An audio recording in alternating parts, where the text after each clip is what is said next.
A big hello to all the students of class 9, and this is Suchadatta teaching you the first chapter of history class 9, the French Revolution. Children, to understand any chapter properly, we must first understand the new concepts and the terms which keep on coming in the chapter again and again. So, here I start with the new terms and concept before I start teaching you the chapter itself. The first term, nation. Nation is an area in the world where the people speak common language, have similar customs and traditions, and they have common aspirations, they feel united, and they have a similar feelings towards many causes. So, a nation is in fact an area where people dwell together feeling as a united front. Second is nationalism. Let's break the word nation and ism. Nationalism is in fact love for one's motherland. It's just not the patriots, but every heart of the nation should have this feeling, that is love for one's own country. If there is no nationalism, in fact, there cannot be a nation. If there is a nation, there has to be nationalism. Revolution. Changes have been occurring in the world time and again, but when there is a sudden change due to a particular incident, that is a revolution. Now, a revolution always has a cause, but the most important thing is that the change which comes is very, very sudden. And there have been revolutions in the world time and again to bring small and big changes. Next, first estate. See children, the French society at the time of the French Revolution was divided in 3 estates: the first estate, the second estate, and the third estate.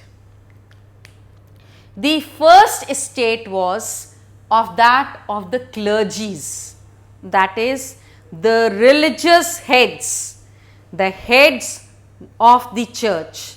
Those were the first estate. Second estate, the group of people who belonged to the nobles and the aristocratic class. The first estate and the second estate enjoyed all the privileges and did not pay any kind of taxes. They just took everything and did not give anything in return to the nation. The third estate. The third estate comprised of the commoners, and 98% of the people of the France belonged to the third estate.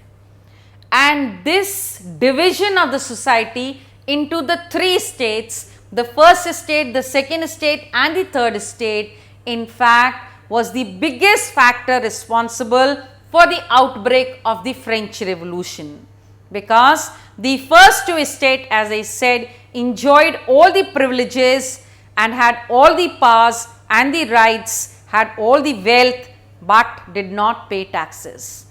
The poor class of the third estate did not have the power, privileges, or the money, but were burdened by the heavy taxes which they had to pay to the state in the direct and indirect forms. Declaration of the Rights of Man and Citizen. This was adopted by the National Assembly of France in the year 1789, by which the citizens of France started enjoying liberty, equality, had a sense of feeling of fraternity, They have freedom, they had freedom of speech and expression, and it became an ideal society for the citizens to live peacefully. That was the Declaration of the Rights of Man and Citizen. Of course, there were drawbacks in this declaration, about which I will talk in the chapter. Next, physiocrats. The French economists of that time were called as the physiocrats. Livre. Livre is the unit of currency which was used in France till the year 1794. Now, let's talk about the rest of the terms in the next clipping. Continuing with the terms, the next one is tithe. Tithe was in fact a tax which was 1/10 of the agricultural produce. This tax was levied by the church on the people. Next is taille. Taille was a tax which was directly paid to the state by the people.